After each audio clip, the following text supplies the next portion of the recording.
Hello everyone, welcome to our digital platform Gurukul Academy. ठीक है, आज हम पढ़ने वाले हैं मनी एंड क्रेडिट के बारे में। हमने पिछली क्लास में चैप्टर स्टार्ट किया, थर्ड चैप्टर इकोनॉमिक्स का, और उसी में हम आगे पढ़ने वाले हैं। पिछली क्लास में हमने पढ़ा था मनी के बारे में, मनी क्या होता है, उसके बाद में मॉडर्न फॉर्म ऑफ मनी क्या है, मीडियम ऑफ एक्सचेंज क्या है, डबल कॉन्सिडेंस क्या है, उसके बारे में हमने पढ़ा था। उसके बाद में हमने बैंक से संबंधित लोन एक्टिविटी से संबंधित कुछ बातें पढ़ी थी, और उसके बाद में हमने बैंक से संबंधित और भी कुछ बातें की थी, जिसमें डिपॉजिट से संबंधित डिमांड डिपॉजिट क्या है, फिक्स डिपॉजिट क्या है, टाइम डिपॉजिट क्या है, इसके बारे में हमने कुछ चर्चाएं की थी। और उसके बाद में हमने एक एग्जाम्पल पढ़ा था, दो एग्जाम्पल पढ़े थे क्रेडिट सिचुएशन के बारे में, जिससे हमने ये पता लगाना था कि क्या हमारे लिए क्रेडिट सिचुएशन जो है, हमें क्रेडिट मिल रहा है, वो हमारे लिए प्रॉफिटेबल है या हमारे लिए नुकसानदायक है। उसके बारे में हमने डिस्कशन किया था। तो हमने दो एग्जाम्पल लिए थे, जिसमें एक में प्रॉफिट हो रहा था, उसमें बहुत अच्छा प्रॉफिट कमाया था उसने, शू मेकर ने, उसके बारे में पढ़ा था।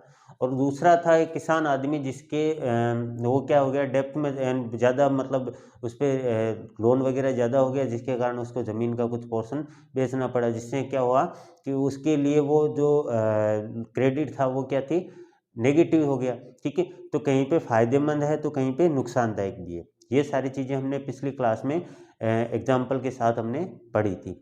आज हमारा जो टॉपिक है टर्म ऑफ क्रेडिट, ये उसी चैप्टर को आगे हम कर रहे हैं लगातार। ठीक है, टर्म ऑफ क्रेडिट। अब टर्म ऑफ क्रेडिट क्या है, क्रेडिट की कौन कौन सी शर्तें होती है, क्या क्या कंडीशंस होती हैं, उसके बारे में हम पढ़ने वाले हैं। ठीक है, तो आज का हमारा टॉपिक, पहला टॉपिक है term of credit. Term of credit के अंदर हम क्या पढ़ते हैं कि बैंक की कौन कौन सी शर्तें हैं, या कोई भी हम लोन वगैरह लेते हैं तो उसके लिए कौन कौन सी शर्तें हैं, उसके बारे में हम पढ़ते हैं। टर्म ऑफ क्रेडिट के अंदर क्या आता है, देखो, पहला आता है interest rate charge on A loan, यानी हमने जो लोन लिया है उस पर कितना परसेंट इंटरेस्ट लगेगा, ये हमें पहले से पता होता है कि इतना परसेंट इंटरेस्ट लगता है कि ये लोन लेते हैं, तो बोरोवर को ये पता होता है कि, और लेंडर को भी ये पता है कि इतना परसेंट हमें इंटरेस्ट चार्ज लगाना है। ठीक है, और उसके बाद में दूसरा होता है कलेक्टर। अगर मान लो लोन का पेमेंट टाइम पर नहीं होता है बोरोवर के द्वारा, तो वो उससे क्या सिक्योरिटी वगैरह देता है, उसके लिए हमें बात क्या करते हैं, कलेक्ट्रॉल की। ठीक है, उसके बाद में ये कलेक्ट्रल में, मतलब अभी हम इसको अलग से, एक मैंने अलग से इसकी हेडिंग है, एग्जाम में पूछा भी जाता है कलेक्ट्रल क्या होता है, तो उसके बारे में हम पढ़ेंगे। ठीक है, अब उसके बाद में हम बात करें डॉक्यूमेंटेशन, यानी उसके लिए हमें कौन कौन से डॉक्यूमेंट चाहिए, क्या आधार कार्ड, पैन कार्ड, और कौन सा फॉर्म फिल करना है उसके लिए, बैंक से वगैरह से लोन लेते हैं तो, या फिर मनी लेंडर के पास में हमारा कुछ कोई प्रूफ के रूप में आधार कार्ड, पैन कार्ड जो हमें देना है, वो डॉक्यूमेंटेशन उसका क्या क्या होगा, कौन कौन से हमें डॉक्यूमेंट लगाने होंगे, कौन सा फॉर्म फिल करना होगा, ये सारा इसमें टर्म ऑफ क्रेडिट के अंदर आते हैं।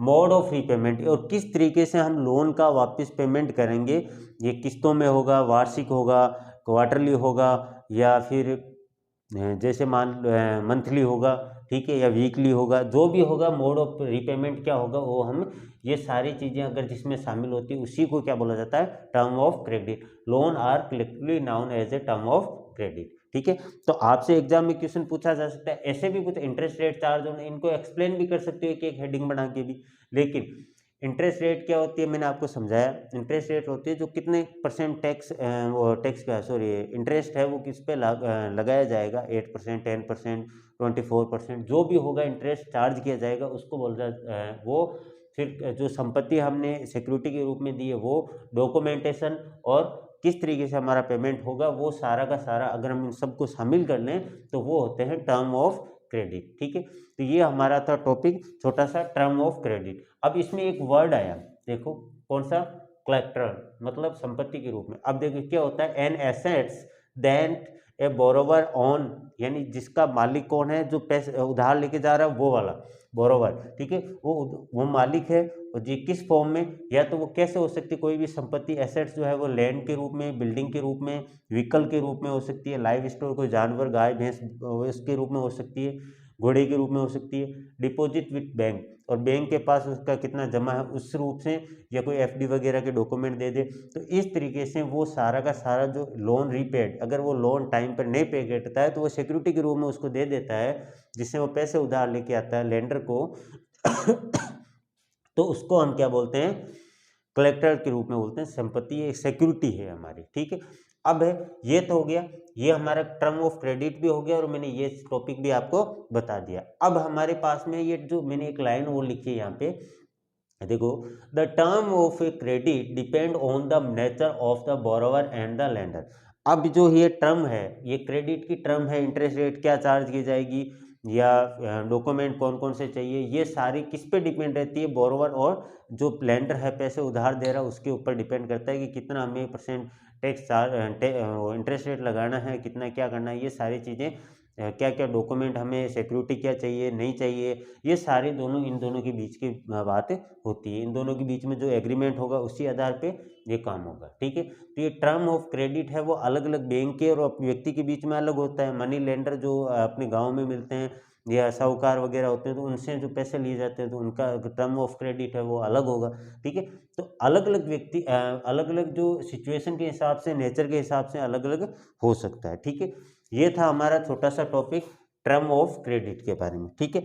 उसके बाद में हमारा नेक्स्ट जो टॉपिक है वो ये है variety of a credit arrangement. यानी अब ये तो हो गया, हमने पढ़ लिया क्रेडिट सिचुएशन, क्रेडिट क्या होता है और क्रेडिट सिचुएशन क्या फ़ायदेमंद है, नुकसानदायक है। उसके बाद में हमने ये भी पढ़ लिया कि टर्म ऑफ क्रेडिट क्या है, वो भी हमने पढ़ लिया। अब हमारे पास में है कि वैरायटी हमें कहाँ कहाँ से हमें क्रेडिट मिल सकता है, यानी लोन वगैरह मिल सकता है या उधार सामान वगैरह मिल सकता है। उसके लिए हम पढ़ रहे हैं कि variety of a credit arrangement, यानी हमें अरेंजमेंट जो करना है क्रेडिट का वो कहाँ कहाँ से कैसे कैसे करते हैं, गाँव में कैसे करते हैं लोग, शहरों में कैसे करते हैं, उसके बारे में हम पढ़ने वाले हैं।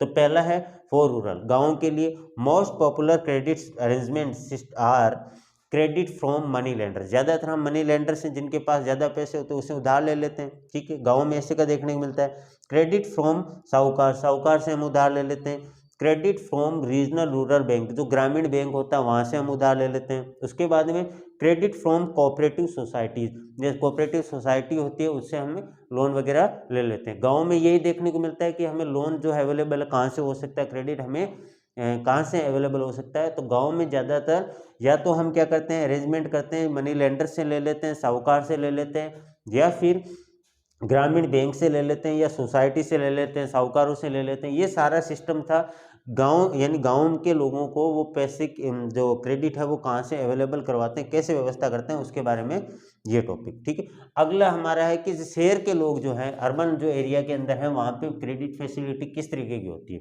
ठीक है। तो क्रेडिट फ्रॉम बैंक, या तो बैंक से लोन ले सकते हैं। क्रेडिट फ्रॉम फाइनेंशियल इंस्टीट्यूशन, किसी भी फाइनेंशियल इंस्टीट्यूशन से वो क्या ले सकते हैं, क्रेडिट ले सकते हैं। क्रेडिट फ्रॉम कोऑपरेटिव सोसाइटीज, अब ये भी कोऑपरेटिव सोसाइटी से ले सकते हैं। यहाँ पे भी आया कोऑपरेटिव सोसाइटी, तो दोनों को मैंने अलग, एक कोऑपरेटिव सोसाइटी के बारे में हमने अलग से एक हेडिंग बना के बनाया, थोड़ा सा वो बताएंगे आपको, ठीक है। तो यहाँ पे गाँव में तो ये था, और शहरों में हम बैंक से, फाइनेंशियल इंस्टीट्यूशन से या सोशल कोऑपरेटिव सोसाइटी से हम क्या ले सकते हैं, उधार ले सकते हैं, क्रेडिट ले सकते हैं। तो ये गाँव का अलग हो गया और शहर का अलग हो गया, ठीक है। दोनों में हम, मैंने बता दिया कि गाँव में हम यहाँ से अरेंजमेंट कर सकते हैं क्रेडिट, और यहाँ पे शहरों में हम यहाँ से बैंक से, फाइनेंशियल इंस्टीट्यूशन से, कोऑपरेटिव सोसाइटी से हम अरेंज कर सकते हैं। उसके बाद में हमारा नेक्स्ट है टॉपिक क्रेडिट फ्रॉम कोऑपरेटिव। यहाँ पे अब है कि वैरायटी के अंदर हम अलग अलग पढ़ेंगे कोऑपरेटिव से। फिर उसके बाद में हमारा जो नेक्स्ट टॉपिक होगा वो ये होगा कि जो फॉर्मल सेक्टर हैं क्रेडिट के लिए, इनफॉर्मल सेक्टर है, उसके बारे में भी हम चर्चा करेंगे नेक्स्ट टॉपिक में, ठीक है। तो पहला हमारा क्रेडिट फ्रॉम कोऑपरेटिव। कोऑपरेटिव के आधार पर हम क्या होता है, कोऑपरेटिव से क्या है ये देखो, cooperative are a major source of cheap credit in a rural area, यानी सबसे सस्ता और कम इंटरेस्ट रेट वाला जो हमें क्रेडिट अवेलेबल हो रहा है वो गाँव में, वो कहाँ से हो रहा है, कोऑपरेटिव सोसाइटी से होता है, ठीक है। इसमें अंदर क्या होता है, in a cooperative people pool their saving, यानी यहाँ पे हम अपनी बचत को भी बढ़ा सकते हैं, and resources for cooperation in a certain area, यानी उस एरिया को कोऑपरेट करने के लिए, मतलब वो सेविंग वगैरह भी वो तैयार करके उस तरीके से वो लोन अवेलेबल हो जाता है। अब ज़्यादातर यहाँ पे जैसे कौन कौन से, जैसे किसान है, किसानों की एक कोऑपरेटिव बन गई, ठीक है। इंडस्ट्रियल वर्कर हैं, उनकी एक कोऑपरेटिव बना दी, ठीक है। तो इस तरीके से कोऑपरेटिव बना लेते हैं, वो एक दूसरे की हेल्प भी हो जाती है, और इस तरीके से वो एक बड़ा बिजनेस या बड़ा काम या क्रेडिट के आधार पर बड़ा काम कर सकते हैं, ठीक है। इसका सबसे अच्छा उदाहरण है, मैंने यहाँ पे लिखा है अमूल। अमूल जो आज एशिया के अंदर सबसे ज़्यादा फेमस कोऑपरेटिव सोसाइटी के रूप में है, उसका फुल फॉर्म है आनंद मिल्क यूनियन लिमिटेड। ठीक है, तो ये था हमारा क्रेडिट फ्रॉम कोऑपरेटिव। क्या है सब, इसका एग्जांपल आपको देखने को मिलता है। अमूल, आज कौन नहीं जानता अमूल ब्रांड को, जो मिल्क हमें मिलता है। ठीक है, दही भी मिलता है, छाछ का पैकेट भी मिलता है, बोस पनीर का पैकेट मिलता है। तो ये अमूल जो है बहुत ही छोटी सी ऐसे कोऑपरेटिव सोसाइटी थी, जिसके बाद में आज इसमें एशिया के अंदर सबसे ज़्यादा ये फेमस हो गई है कोऑपरेटिव सोसाइटी के रूप में। ठीक है, तो ये था हमारा आज इस टॉपिक के अंदर हमने पढ़ा है टर्म ऑफ क्रेडिट। क्या क्या है टर्म ऑफ क्रेडिट, क्या है। ठीक है, जिसमें हमने ये पढ़ा था इंटरेस्ट कितना चार्ज किया जाएगा, संपत्ति सिक्योरिटी के रूप में क्या दिया जाएगा, डॉक्यूमेंट कौन कौन से लगाने हैं, रीपेमेंट का मोड क्या होगा, अलग अलग व्यक्ति के लिए बोरोवर और लेंडर के लिए अलग अलग वो क्या हो सकती है, क्रेडिट टर्म्स हो सकती है, सिक्योरिटी में क्या क्या हो सकता है जो भी उसके पास हो, जैसे land, building, vehicle, live stock, deposit with bank.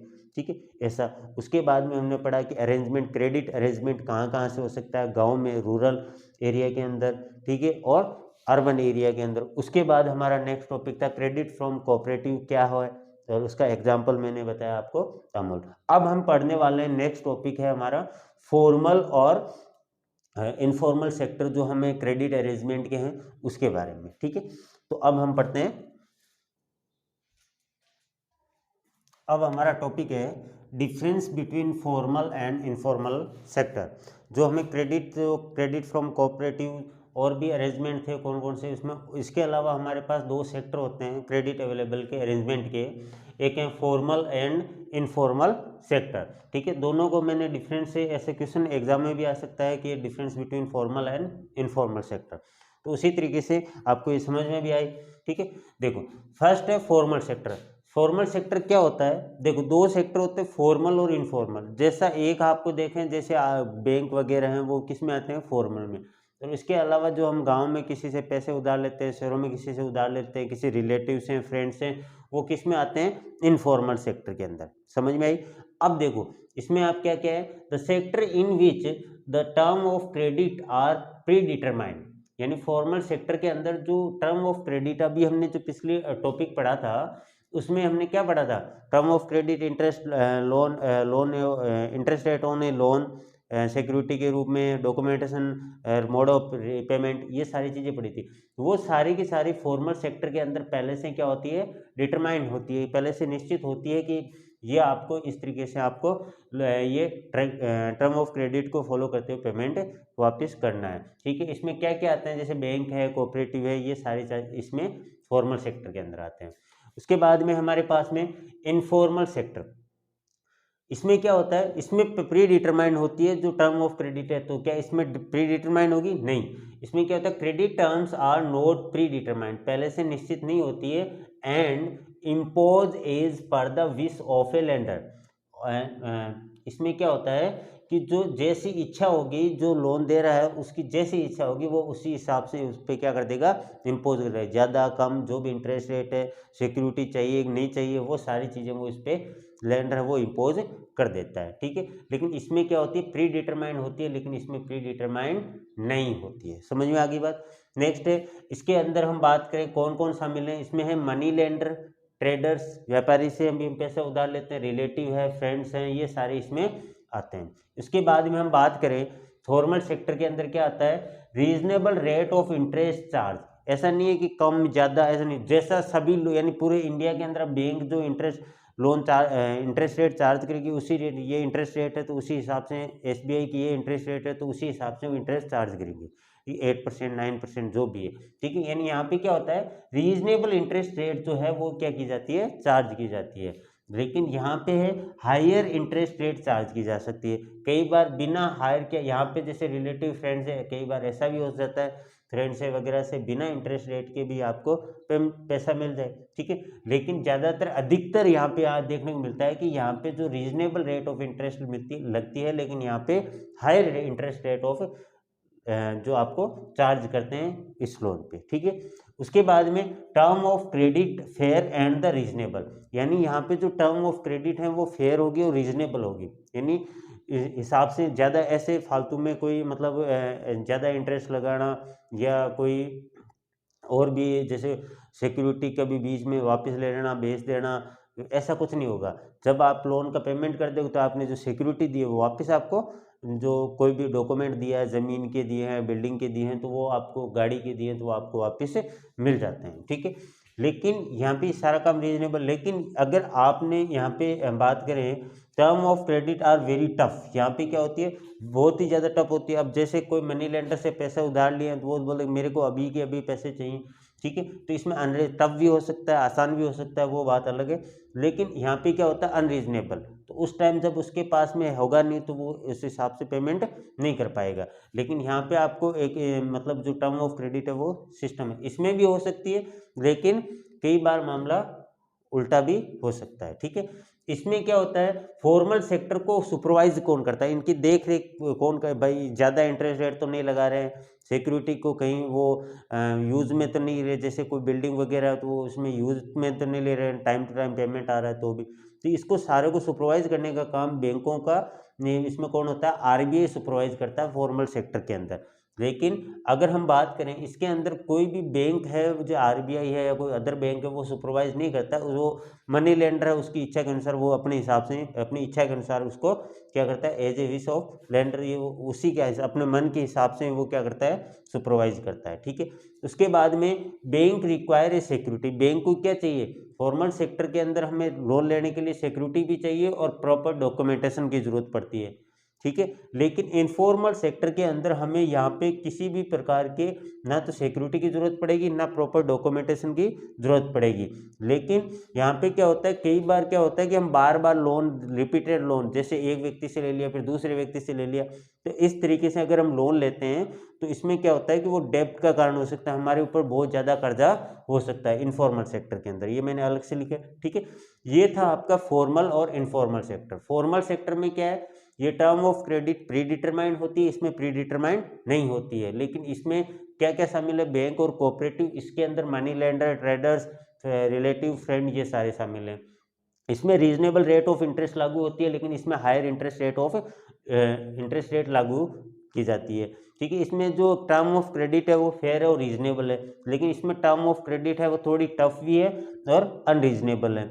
उसके बाद में इसको सुपरवाइज कौन करता है, फॉर्मल सेक्टर को आरबीआई सुपरवाइज करता है। लेकिन इसमें कोई भी बैंक या कोई गवर्नमेंट इंस्टीट्यूशन है वो इसको सुपरवाइज नहीं करता। उसके बाद में इसमें हमें क्या चाहिए, फॉर्मल सेक्टर में बैंक वगैरह में लोन लेने के लिए हमें सिक्योरिटी चाहिए और प्रॉपर डॉक्यूमेंटेशन चाहिए। लेकिन इसके अंदर, इसमें इनफॉर्मल सेक्टर के अंदर में किसी सिक्योरिटी की या प्रॉपर डॉक्यूमेंटेशन की ज़रूरत नहीं है। लेकिन इसमें अगर हम रिपीटेड लोन लेते रहेंगे तो हम पर बहुत ज़्यादा कर्जा हो जाता है। तो ये था आपका फॉर्मल और इनफॉर्मल सेक्टर के बीच में, दोनों के बीच में डिफरेंस। अब यहाँ पे ये सारी चीज़ें, हमें सारी चीज़ें अवेलेबल है, ठीक है। यहाँ पे यानी सबसे फ़ायदा ज़्यादा, हमें क्रेडिट लेने में सबसे ज़्यादा फ़ायदा किस में, इसमें। फिर भी लोग ज़्यादातर इसी का प्रयोग करते हैं।